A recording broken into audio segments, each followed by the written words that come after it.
كل نفس ذائقة الموت ثم إلينا ترجعون. وقال الله تعالى في مقام آخر: كل نفس ذائقة الموت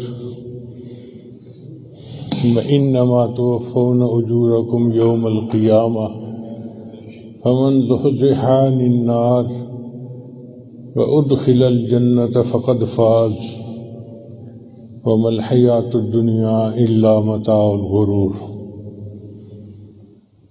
سبحان ربك رب العزة عما يصفون وسلام على المرسلين والحمد لله رب العالمين. اللهم صل على سيدنا محمد وعلى آل سيدنا محمد وبارك وسلم. اللہ رب العزت نے موت اور حیات کو پیدا کیا لیبلوکم ایکم احسن عملا. اللہ تعالیٰ یہ جانچنا چاہتے ہیں کہ تم میں سے کون نیک عمل کرتا ہے، اچھے عمل کرتا ہے.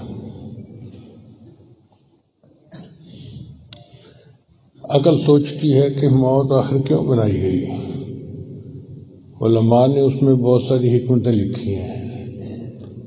پہلی حکمت یہ کہ نیک لوگوں کو دنیا کی سختی سے راحت ملے، نیک لوگوں کو دنیا کی سختی سے راحت ملے اور برے لوگوں سے دنیا والوں کو راحت ملے. حدیث مبارکہ میں ہے کہ نبی اسلام تشریف فرما تھے، ایک جنازہ گزرا. نبی اسلام نے فرمایا یا تو یہ مستری ہے یا مستراح منہ ہے، یعنی یا تو یہ نجات پا گیا یا اس سے نجات پا لی گئی. جو نیک ہوتا ہے وہ دنیا سے نجات پا جاتا ہے اور جو برا ہوتا ہے اس سے دنیا کو نجات مل جاتی ہے. ایک اور حکمت موت کے بنانے میں یہ کہ اللہ تعالیٰ آبادی میں توازن برقرار رکھنا چاہتے تھے. حسن بصری رحمۃ اللہ فرماتے ہیں کہ جب اللہ تعالیٰ نے آدم اسلام کو دنیا میں بھیجنے کا فیصلہ کیا تو فرشتوں نے پوچھا کہ اے اللہ، زمین تو چھوٹی سی ہے اور اولاد آدم تو بہت ہوگی، یہ کیسے رہیں گے؟ اللہ نے فرمایا کہ میں نے موت کو بنانا ہے، آبادی کا توازن برقرار رہے گا. تو فرشتوں نے سن کے ایک اور معصوم سا سوال پوچھا کہ یا اللہ، اگر موت نے آنا ہے تو ان کو زندگی کا مزہ ہی کیا آئے گا؟ اللہ نے فرمایا میں امید کو پیدا کر دوں گا، لہذا پتہ بھی ہوگا کہ موت آنی ہے مگر امید اس کو زندہ رکھے گی. ایک تیسری وجہ کہ انسان موت کے بعد اللہ تعالیٰ سے ملاقات کر سکتا ہے، موت سے پہلے ممکن نہیں ہے. چنانچہ حدیث پاک میں ہے کہ حضرت ابراہیم علیہ السلام کے پاس ملک الموت آئے اور انہوں نے آ کر پوچھا کہ اے اللہ کے خلیل، میں آپ کی روح قبض کرنے کے لیے آیا ہوں. ابراہیم علیہ السلام بڑے حیران ہوئے. فرمایا حل رأیت خلیلا یقبض روح خلیلہ، کیا آپ نے کبھی کسی دوست کو دیکھا ہے جو دوست کی روح کو قبض کرے؟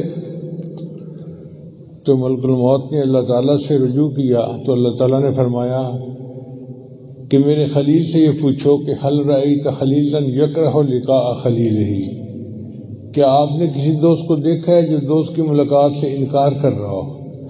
تو ابراہیم علیہ السلام سمجھ گئے کہ مجھے اللہ کا دیدار ہوگا. فرمانے لگے اے ملک الموت، اجل اجل، جلدی کر، میری روح کو قبض کر لے. پھر ایک اور بھی ہے کہ مرنے کے بعد نیک لوگ جو ہیں ان کو نبی علیہ الصلوۃ والسلام سے اور صحابہ کرام سے ملاقات ممکن ہے. حضرت بلال رضی اللہ تعالیٰ عنہ کے بارے میں آتا ہے کہ جب آخری لانس تھے تو بیوی کہنے لگی واہ حزناہ، ہائے افسوس، ہائے افسوس کہ آپ مار رہے ہیں. اور فوت ہو رہے ہیں، تو انہوں نے فرمایا کہ یوں نہ کہو بلکہ یوں کہو وا ترابا ہو، ہائے کتنی اچھی بات ہے، غدن القا محمد و اصحابہ، کل میری ملاقات ہوگی نبی الاسلام سے اور ان کے صحابہ سے۔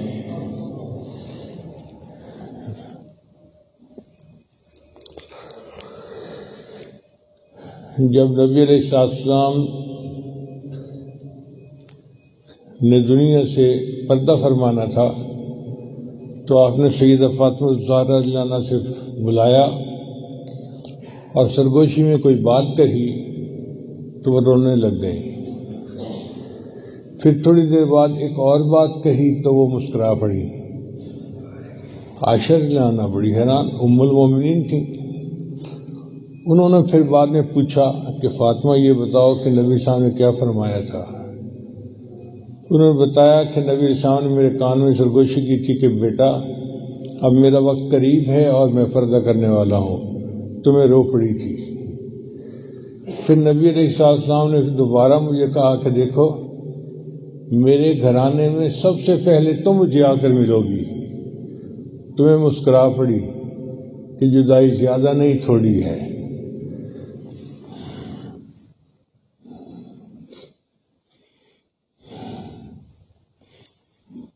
موت کو سمجھے ہے ناداں اختتام زندگی، ہے یہ شام زندگی صبح دوام زندگی۔ لوگ سمجھتے ہیں کہ جی زندگی ختم ہوگی، زندگی ختم نہیں ہوتی، یہ زندگی کی شام ہوتی ہے اور ایک نئی صبح طلوع ہوتی ہے۔ اس لیے موت کو کہتے ہیں الانتقال من دار الفناء الی دار البقاء، دار الفنا سے دار البقاء کی طرف چلے جانا۔ الانتقال من دار العمل الی دار الجزاء، دار العمل سے دار الجزاء کی طرف چلے جانا۔ الانتقال من دار الغرور الی دار السرور، دھوکے والے گھر سے سرور والے گھر کی طرف چلے جانا۔ الانتقال الی من دار الزوال الی دار الکمال، زوال والے گھر سے منتقل ہو جانا کمال والے گھر کی طرف، اس کو موت کہتے ہیں۔ اور یہ موت بالآخر ہر کسی کو دنیا میں آنی ہے۔ اللہ فرماتے ہیں اے میرے حبیب صلی اللہ علیہ وسلم وما جعلنا لرجل من قبلک الخلد، ہم نے آپ سے پہلے بھی کسی کا دنیا میں ہمیشہ رہنا نہیں لکھا، کوئی دنیا میں ہمیشہ نہیں رہے گا، بالآخر وقت آنا ہے اور بندے نے دنیا کو چھوڑ کے چلے جانا ہے۔ موت کے بارے میں کہا گیا الذی افرق بین البنات والامہات، موت وہ چیز ہے جو ماں اور بیٹیوں کے درمیان فرق ڈال دیتی ہے۔ الذی افرق بین الاخوۃ والاخوات، جو بھائی اور بہنوں کے درمیان جدائی ڈال دیتی ہے۔ الذی افرق بین الزوج والزوجہ، خامد اور بیوی کے درمیان جدائی ڈال دیتی ہے۔ الذی اخرب الدیار والقصور، جو گھروں کو اور محلات کو برباد کر دیتی ہے۔ الذی آمر القبور، وہ موت جو قبروں کو آباد کر دیتی ہے۔ ذو مصری رحمۃ اللہ علیہ بیٹھے تھے تو ایک آدمی قریب سے گزرا، سپاہی تھا، اس نے پوچھا شہر کہاں ہے؟ انہوں نے ایک طرف اشارہ کر دیا۔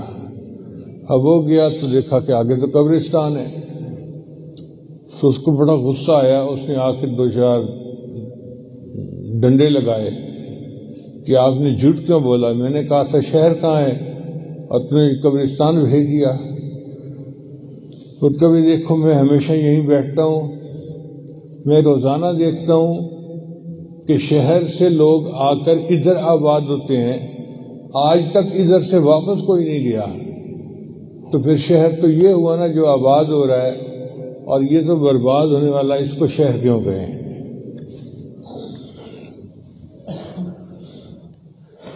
حدیث مبارکہ میں ہے نبی صاحب نے ارشاد فرمایا کہ تم میں سے کوئی بندہ موت کی تمنا نہ کرے۔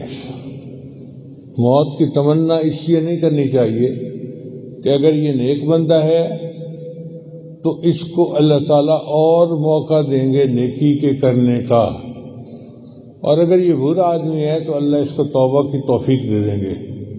اس لیے موت کو مانگنا نہیں چاہیے۔ ہاں علماء نے لکھا ہے کہ صورتحال ایسی بن جائے کہ فتنے ہوں اور ایمان جانے کا اندیشہ ہو، اور ان فتنوں سے بچنے کے لیے کوئی بندہ دعا مانگے کہ یا اللہ میرے ایمان کو بچا، مجھے موت دے دے، تو پھر موت مانگنی جائز ہے۔ یا کوئی بندہ شہادت کی تمنا دل میں رکھتا ہے اور وہ دعا مانگتا ہے کہ اے اللہ مجھے شہادت کی موت عطا فرما، تو یہ دعا مانگنی جائز ہے۔ حضرت عمر رضی اللہ عنہ نے یہی دعا مانگی تھی، اللہم ارزقنی شہادتا فی سبیلک واجعل قبری فی بلد حبیبک۔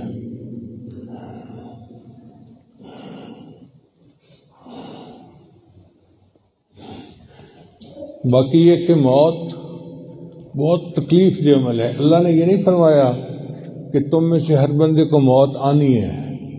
اللہ فرماتے ہیں کل نفس ذائقۃ الموت، تم میں سے ہر بندے نے موت کا ذائقہ چکھنا ہے۔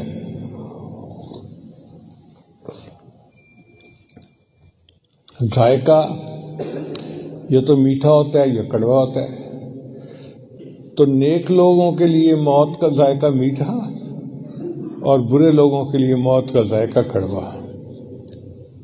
اب موت کی تکلیف کیا ہوتی ہے؟ حضرت علی عنہ فرمایا کرتے تھے کہ جس طرح زندہ بکری کی کھال کھینچ دی جائے تو جتنی تکلیف اس کو ہوتی ہے، موت کی تکلیف بندے کو ایسے ہوتی ہے۔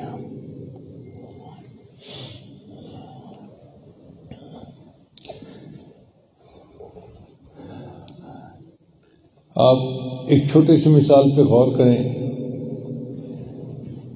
کہ چولہے پہ کام کرتے ہوئے کئی مرتبہ عورتوں کی انگلی جل جاتی ہے، کتنی درد ہوتی ہے۔ وہ درد کیوں ہوئی کہ جو حصہ جلا اس میں سے روح باقی جسم میں سمٹ گئی۔ اگر اتنے تھوڑے سے حصے سے روح سمٹنے پر اتنی تکلیف ہے، جب پورے جسم سے روح سمٹے گی پھر تکلیف کا کیا عالم ہوگا۔ اس لیے نبی صلی اللہ علیہ وسلم نے فرمایا لو ان قطرۃ من علام الموت وضعت علی جبال الارض كلها لذابت، اگر موت کی تکالیف میں سے ایک قطرہ دنیا کے پہاڑوں پہ ڈال دیں تو سب جو ہے نا پگھل جائیں۔ اب ایک سوال اور پیدا ہوتا ہے، کیا موت کی تکلیف اچھی ہوتی ہے یا بری؟ دیکھیں نبی علیہ السلام کو جو سکرات کی کیفیت تھی وہ بہت زیادہ تھی۔ آپ صلی اللہ علیہ وسلم کو بخار بہت تیز تھا اور تکلیف بہت شدید تھی۔ سیدہ فاطمہ الزہرا نے دیکھا تو انہوں نے کہا ہے میرے ابا پر کتنی تکلیف۔ تو نبی صلی اللہ علیہ وسلم نے فرمایا بیٹا پریشان نہ ہو، تیرے باپ کو آج کے بعد کوئی تکلیف نہیں ہوگی۔ سیدہ عائشہ صدیقہ رضی اللہ عنہا نے پوچھا اے اللہ کے حبیب صلی اللہ علیہ وسلم، میں نے بہت لوگوں کو دنیا میں رخصت ہوتے ہوئے دیکھا ہے، مگر میں نے کسی کی سکرات کو اتنا سخت نہیں دیکھا جتنا آپ کی سکرات کو سخت ہے۔ تو نبی اسلام نے جواب میں فرمایا کہ فاطمہ میں نے اللہ سے یہ دعا مانگی تھی کہ یا اللہ جب میری موت کا وقت آئے تو جتنی تکلیف دینی ہے مجھے دے دینا اور اس کے بدلے میری امت کے گناہوں کو معاف کر دینا۔ تو اللہ کے حبیب صلی اللہ علیہ وسلم پر بہت سکرات سخت تھے، تو نیک لوگوں پر بھی کئی مرتبہ بہت سکرات سخت ہوتے ہیں، یہ بری بات نہیں ہے۔ اور کئی مرتبہ اللہ تعالیٰ نرمی سے موت دے دیتے ہیں، پتہ نہیں چلتا، جیسے مکھن میں سے بال نکال لیا جاتا ہے۔ وہ اس لیے کہ اللہ تعالیٰ اپنے بندے کو دنیا کی تکلیف دینا نہیں چاہتے، اس لیے آرام سے روح کو نکال لیا جاتا ہے۔ اور کئی مرتبہ اللہ تعالیٰ ایک برے بندے کو سختی سے موت دیتے ہیں، وہ سختی اللہ تعالیٰ کی ناراضگی ہوتی ہے جو دنیا سے ہی شروع ہو جاتی ہے۔ اور کئی مرتبہ اس کو تکلیف نہیں دیتے، اس لیے کہ وہ چاہتے ہیں کہ یہ قیامت کے دن گناہوں کے ساتھ آئے اور میں اس کو زیادہ سزا وہاں پہ دوں۔ ہاں اتنا ضرور ہے کہ نبی شاہ نے فرمایا کہ مومن کی موت ہوتی ہے تو اس کے ماتھے پر پسینہ ہوتا ہے۔ تو بعض علماء نے لکھا ہے کہ مومن کو بس اتنی سی تکلیف ہوتی ہے موت کی کہ جیسے ماتھے پہ پسینہ آ گیا، اس کے علاوہ نہیں ہوتی۔ حدیث مبارکہ میں آتا ہے کہ جب ملک الموت آتے ہیں تو ان کے ساتھ بہت سارے اور بھی فرشتے ہوتے ہیں، اور وہ آ کر اس بندے کو یاد دلاتے ہیں کہ میں آ گیا ہوں آپ کی روح کو قبض کرنے کے لیے، اور دوسرا شیطان کو مار کے اس سے دور بھگا دیتے ہیں تاکہ شیطان ان کے ایمان میں خلل نہ ڈال سکے۔ اب بتائیں یہ کتنی مزے کی بات ہے کہ اسرائیل علیہ السلام ہی شیطان کو دور بھگا دیں۔ اب جب شیطان دور بھاگ جاتا ہے تو پھر مومن جو ہے اس کو بتا دیا جاتا ہے کہ تیرا موت کا وقت قریب ہے۔ پھر ملک الموت کے پاس ایک ریشم کا کپڑا ہوتا ہے جس میں جنت کی خوشبو ہوتی ہے، وہ اس خوشبو کو اس کے سینے پہ رکھ دیتے ہیں۔ جیسے دنیا میں آپریشن کر رہا ہو نا کسی بندے کا تو اس کو انستھیزیا دیتے ہیں، انستھیزیا ملنے کے بعد بندے کا ہاتھ کٹ جائے، جوڑ کٹ جائے، جو مرضی ہو جائے، اس کو پتہ نہیں چلتا تکلیف کا۔ تو اللہ تعالیٰ دنیا کا انستھیزیا، آخرت کا انستھیزیا بھیجتے ہیں، اور مومن اس کی خوشبو میں مہک رہا ہوتا ہے، اور اسی طرح اس کی روح قبض ہوتی ہے، پتہ ہی نہیں چلتا اس کو۔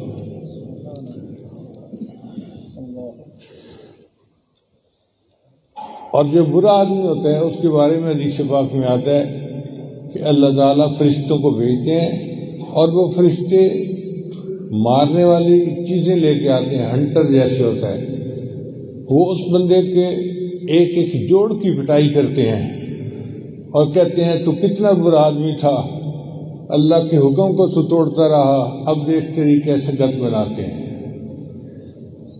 تو نیک لوگوں کی موت اور ہوتی ہے اور برے آدمی کی موت کچھ اور ہوتی ہے۔ اس لیے دعا ہے کہ اللہ تعالیٰ ہمیں موت کی تیاری کی توفیق عطا فرمائے اور ہمیں نیک لوگوں کی موت عطا فرمائے، موت کے وقت ایمان سلامت رہے۔ حضرت مجذوب رحمۃ اللہ فرماتے ہیں ایک دن مرنا ہے آخر موت ہے، کر لے جو کرنا ہے آخر موت ہے۔ تو نے منصب بھی اگر پایا تو کیا، قصر عالی شان بھی بنوایا تو کیا، گنج سیم و زر بھی ہاتھ آیا تو کیا، دبدبا بھی اپنا دکھلایا تو کیا، ایک دن مرنا ہے آخر موت ہے، کر لے جو کرنا ہے آخر موت ہے۔ ہو رہی ہے عمر مثل برف کم، رفتہ رفتہ چپکے دم بدم۔ ہمیں تو اندازہ نہیں ہو رہا، لیکن ایک ایک جو سانس ہے نا وہ ہماری عمر کو گھٹا رہا ہے۔ اس لیے گھڑیال جو ہے نا وہ آواز دیتا ہے تو کسی عارف نے کہا کہ وہ کہتا ہے گھٹا دی گھٹا دی گھٹا دی، تمہاری مہلت اور گھٹ گئی اور گھٹ گئی اور گھٹ گئی۔ تو اللہ نے جو مہلت زندگی میں دی ہے ہم اس سے فائدہ اٹھا کے اپنے سارے گناہوں سے سچی پکی توبہ کر لیں، اس کو کہتے ہیں موت کی تیاری۔ جب موت کی تیاری کر لی تو پھر موت آسان ہوگی۔ اللہ تعالی ہمیں اپنی موت کی تیاری کی توفیق عطا فرمائے۔ اور موت کی تیاری یہ ہوتی ہے کہ انسان گناہوں سے توبہ کرے، حقوق العباد بخشوائے، اگر کسی کا دل دکھایا زیادتی کی تو اس سے معافی مانگے، یہ چیز ضروری ہوتی ہے۔ اور اگر کبھی بندہ ایسے وقت میں ہو کہ کوئی دوسرا فوت ہو رہا ہے تو پھر کیا کرنا چاہیے؟ شریعت نے کہا کہ اس بندے کے سامنے جو فوت ہونے والا ہے اللہ کی رحمت کا تذکرہ کرو تاکہ اس کو اللہ سے امید لگے اور وہ حسن ظن کے ساتھ دنیا سے رخصت ہو۔ اور دوسری بات کہ اس کے سامنے اونچا کلمہ پڑھنا چاہیے تاکہ اس کو کلمہ یاد آ جائے اور وہ دنیا سے ایمان کے ساتھ رخصت ہو۔ اور تیسرا یہ کہ اس کے بعد سورہ یاسین پڑھنی چاہیے۔ سورہ یاسین شریف کو قرآن مجید کا دل کہا گیا ہے۔ اس کی تلاوت سے بندے کے لیے سکرات آسان ہو جاتے ہیں۔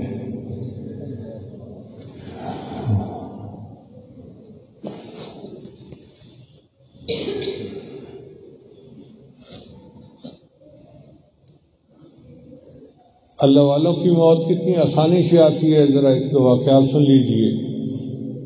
سری سکتی رحمۃ اللہ فرماتے ہیں کہ ہم لوگ بیٹھے ہوئے تھے، ایک نوجوان آیا اور آ کے پوچھنے لگا کہ کوئی اچھی جگہ ہے جہاں کوئی مر سکے۔ ہم نے کہا یہ کیسا سوال پوچھ رہا ہے کہ کوئی اچھی جگہ ہے جہاں کوئی مر سکے؟ تو قریب مسجد بنی ہوئی تھی، ہم نے مسجد کی اشارہ کر دیا۔ وہ گیا، اس نے جا کے وہاں پہ وضو کیا، 2 رکعت نفل پڑھے اور پھر لیٹ گیا۔ تھوڑی دیر بعد ہم اٹھے کہ چلو ظہر کی نماز پڑھتے ہیں۔ جب گئے تو دیکھا وہ اللہ کو پیارا ہو چکا تھا۔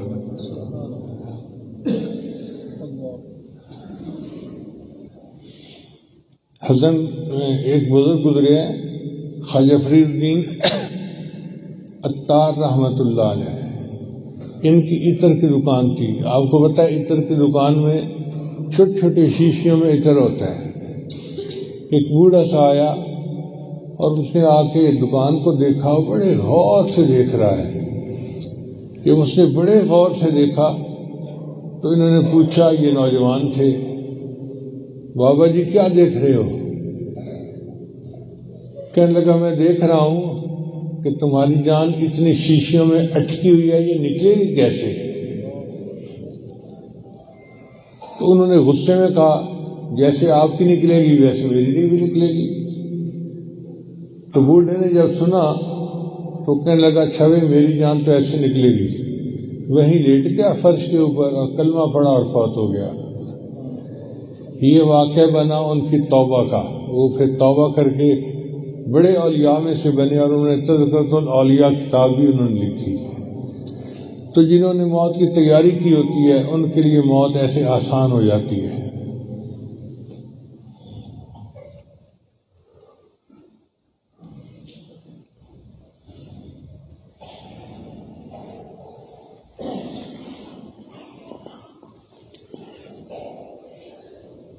ابھی آج توبہ کے کلمات پڑھائے گا، سچے دل کے ساتھ پیچھے پیچھے بڑھتے جائیں گے۔ پڑھیے بسم اللہ الرحمن الرحیم۔ لا الہ الا اللہ محمد الرسول اللہ۔ آمنت باللہ وملائکتہ وکتبہ ورسلہ والیوم الآخر والقدر خیرہ وشرہ من اللہ تعالی والبعث بعد الموت۔ آمنت باللہ کما ہوا باسمائہ وصفاتہ وقبلت جمیع احکامہ اقرار باللسان وتصدیق بالقلب۔ اشہد ان لا الہ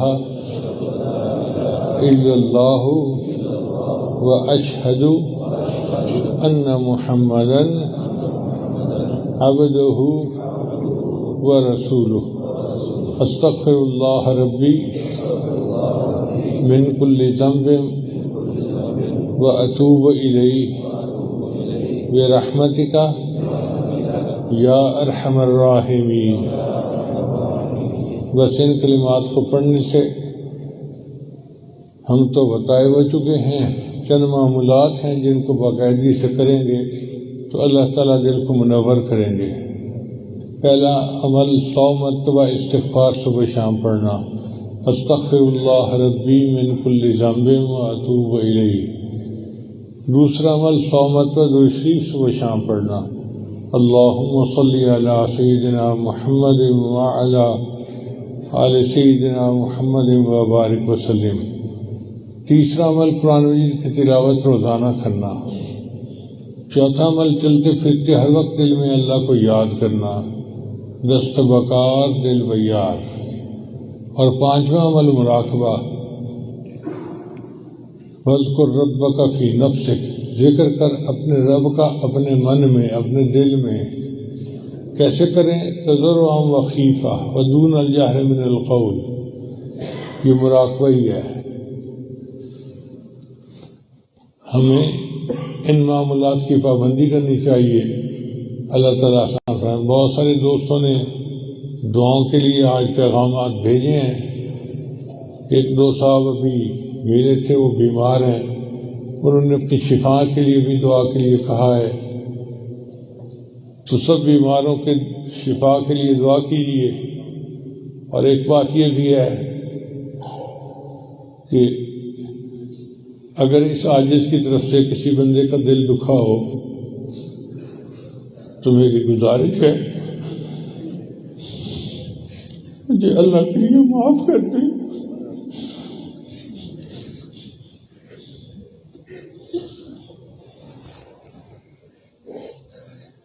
سنتے